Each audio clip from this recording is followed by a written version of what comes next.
Bismillahirrahmanirrahim. Assalamualaikum warahmatullahi wabarakatuh. Sebagaimana yang telah dijadualkan oleh sekolah, pada kesempatan ini pelajaran kita adalah tarikh tasyri'. Materi kita menyambung apa yang telah kita pelajari kemarin.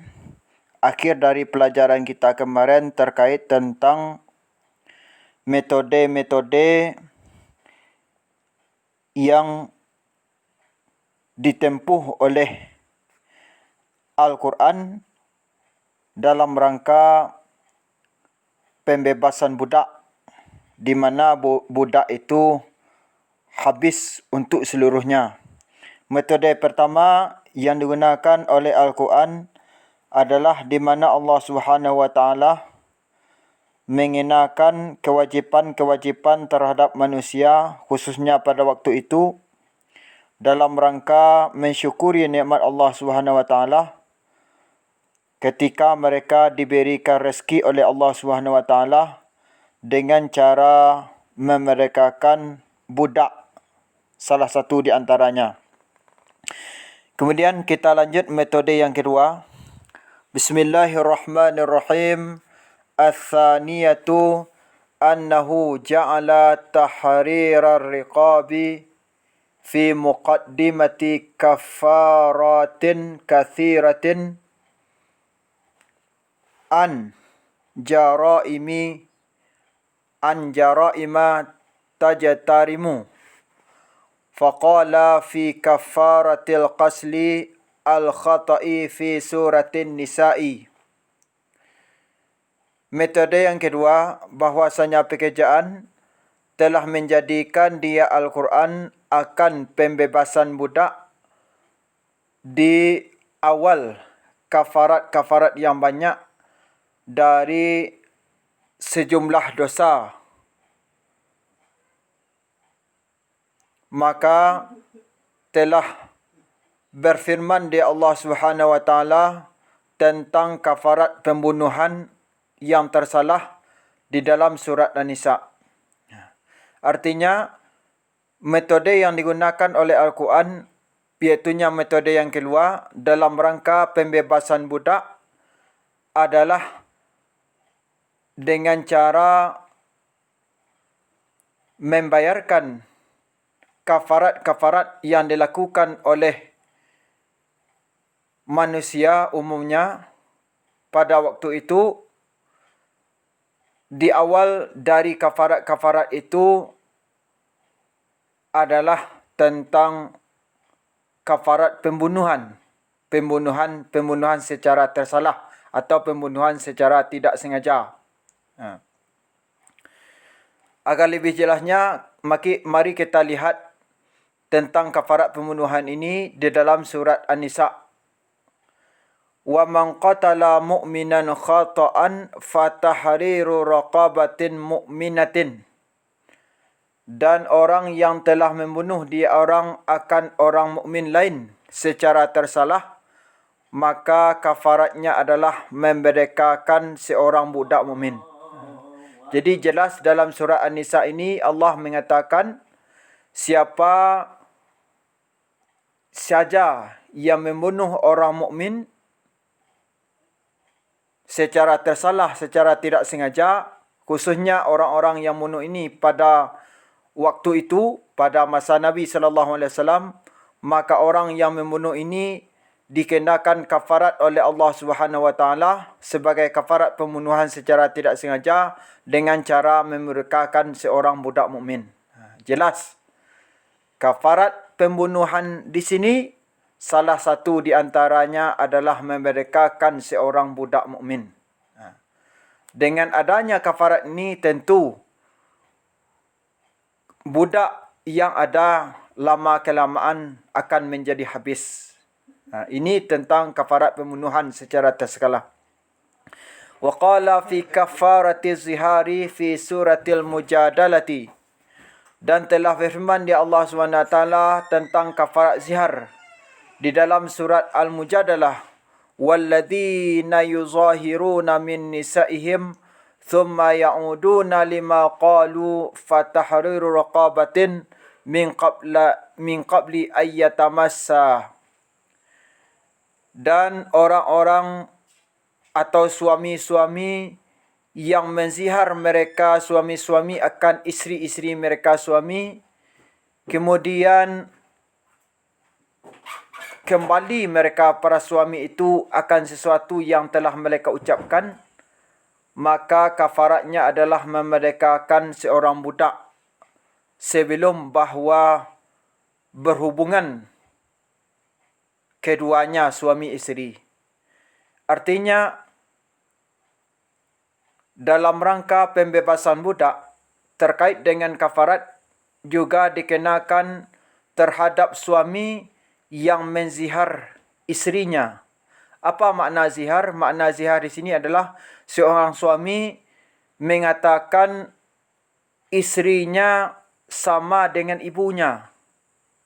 Umpamanya suami berkata, "Wahai isteriku, punggungmu sama dengan punggung ibuku, rambutmu sama dengan rambut ibuku." Maka dalam keadaan seperti itu, maka jatuhlah zihar suami terhadap isterinya, di mana si suami tidak boleh menggauli isterinya sebelum suaminya ini membayarkan kafarat. Salah satu di antara kafarat ini adalah memerdekakan budak. Jadi jelas di sini memerdekakan budak tentang kafarat zihar. Jadi tentunya lama-kelamaan juga budak ini akan habis. Ini tentang kafarat zihar. Wa qala fi kafaratil yamini fi suratil Maidati. Dan telah berfirman di Allah SWT tentang kafarat sumpah di dalam surat Al-Maidah yang berbunyi, "Fakafaratu it'amu asyrati masakina min awsati ma tut'imuna ahlikum aw kiswatuhum wa tahriru raqabatin."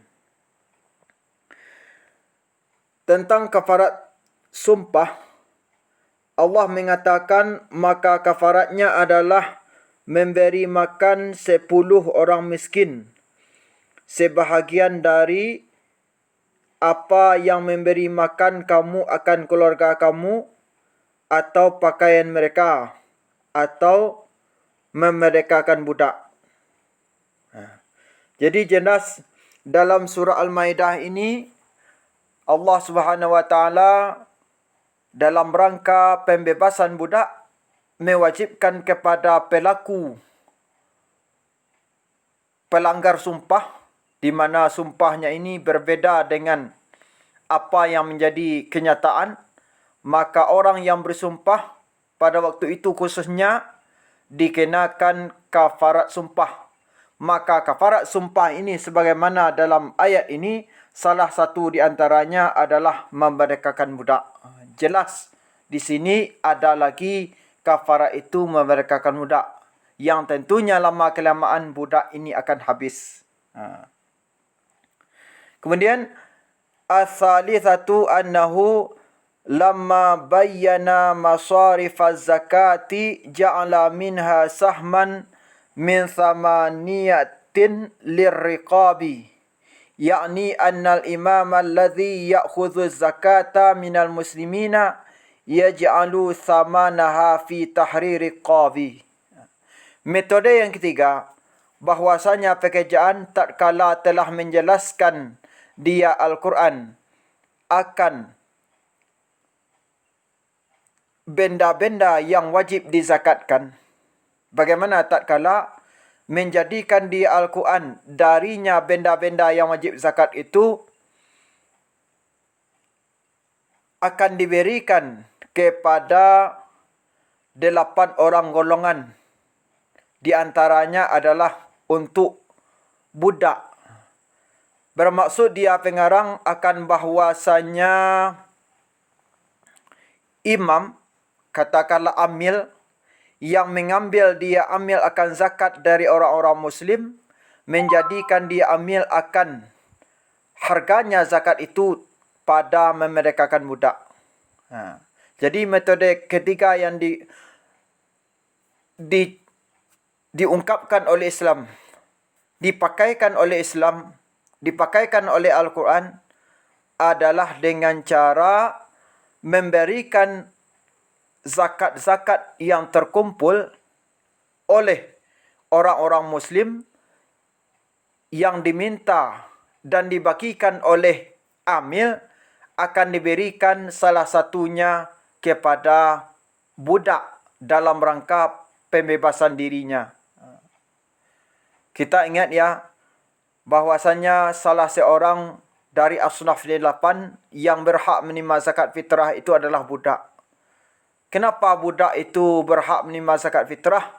Kalau kita rujuk dalam ayat ini misalnya, tujuannya tidak lain dan tidak bukan adalah untuk kemerdekaan diri budak itu. Yang tentunya lama-kelamaan budak ini akan habis. Itu metode yang ketiga. Kemudian ar-rabi'atu amrun amara biijabatin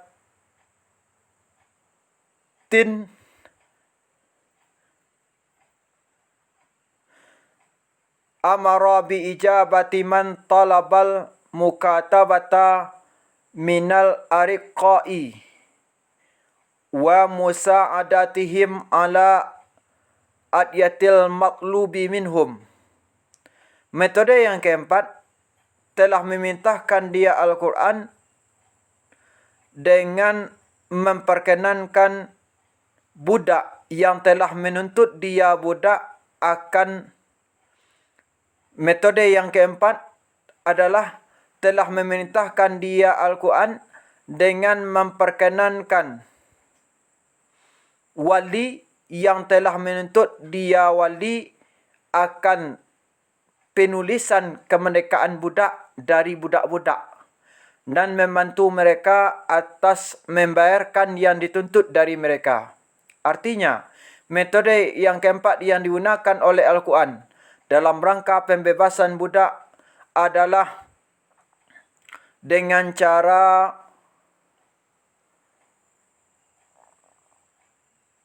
menuliskan pada kertas di mana penulisan ini diminta oleh penghulu budak terhadap budak di saat budak ini ingin memerdekakan diri dari tuannya. Apa kata tuannya? Kalau engkau ingin merdeka, maka engkau wajib untuk membayar segini atau bekerja segini lamanya. Yang itu dituliskan dalam kertas. Di mana kita yang tahu tentang itu, khususnya orang-orang pada waktu Nabi SAW yang diberikan kelebihan harta, membantu budak ini dalam rangka pembebasan diri mereka. Atau penghulu budak yang menyuruh budaknya bekerja selama sekian, maka dengan lama sekian, maka budaknya bisa merdeka. Jadi dalam metode yang keempat ini, metode yang digunakan oleh Al-Quran dalam memerdekakan budak, yang pertama adalah bisa dengan cara penghulu budak mempekerjakan budaknya dengan lama sekian, lantas budak itu bisa merdeka. Itu ditulis dalam kertas. Atau dengan cara orang-orang yang punya kelebihan harta bisa juga membantu kemerdekaan budak ini dari tuannya. Ya kan? Mungkin kita suruh dia untuk bekerja, lalu kita beri upah dia kan. Kemudian upahnya ini akan diberikan kepada tuannya sebagai tebusan untuk kemerdekaan dirinya, bisa juga. Faqala fi suratin Nuri, maka telah firman dia Allah Subhanahu wa taala pada surat An-Nur, walladzina yabtaghunal kitaba mimma malakas aymanukum fakatibuhum in alimtum fihim khairan wa atuhum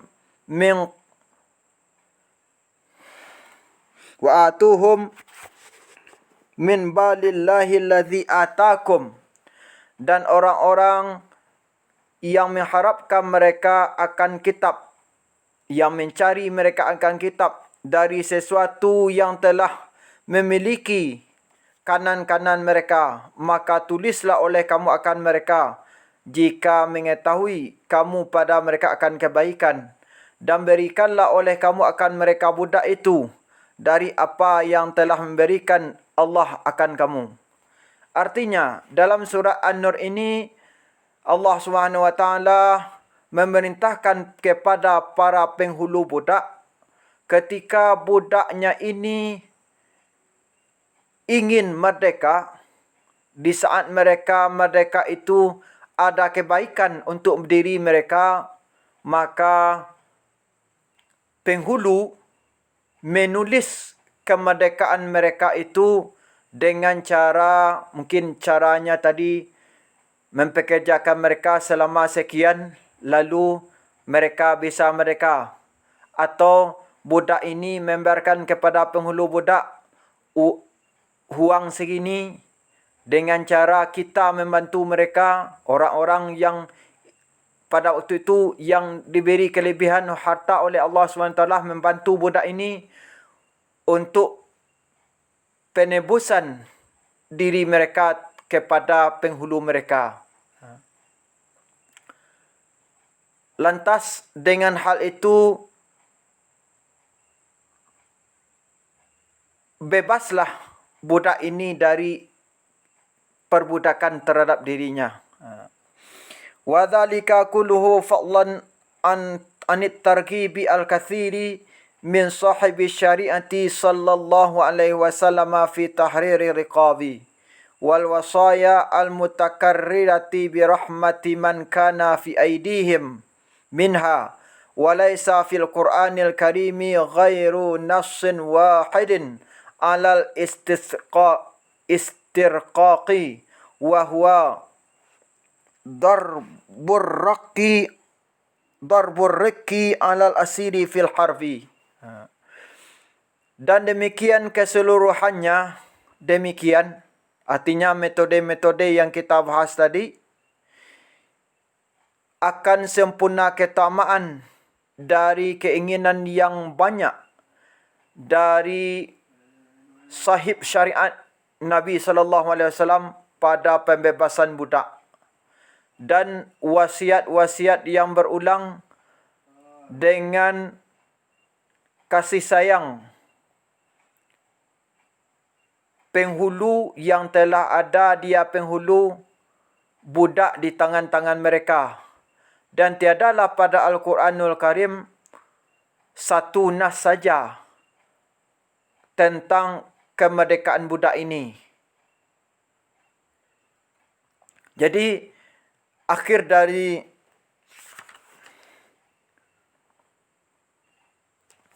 judul pembahasan kita ini terkait tentang tawanan perang yang muaranya kepada kemerdekaan budak. Dijelaskan oleh pengarang bahwasanya metode-metode yang digunakan oleh Al-Quran dalam pembebasan budak iaitu 4 jumlahnya, sebagaimana yang telah kita bahas. Tidak lain tidak bukan tujuannya adalah supaya budak ini bebas, budak ini merdeka. Bahkan itu yang diinginkan sekali oleh Nabi kita Muhammad SAW. Bahkan beliau menyampaikan wasiat-wasiat yang berulang-ulang terhadap para penghulu budak, supaya penghulu budak ini secepatnya untuk memerdekakan budaknya. Dan juga banyak nas-nas Al-Quran menjelaskan tentang kemerdekaan budak ini dengan cara memuat metode-metode sebagaimana yang telah kita sampaikan tadi. Yang dengan metode-metode ini, maka budak atau perbudakan itu akan habis. Demikianlah pelajaran kita pada kesempatan ini. Untuk tugas dapat dilihat dalam Google Classroom. Assalamualaikum warahmatullahi wabarakatuh.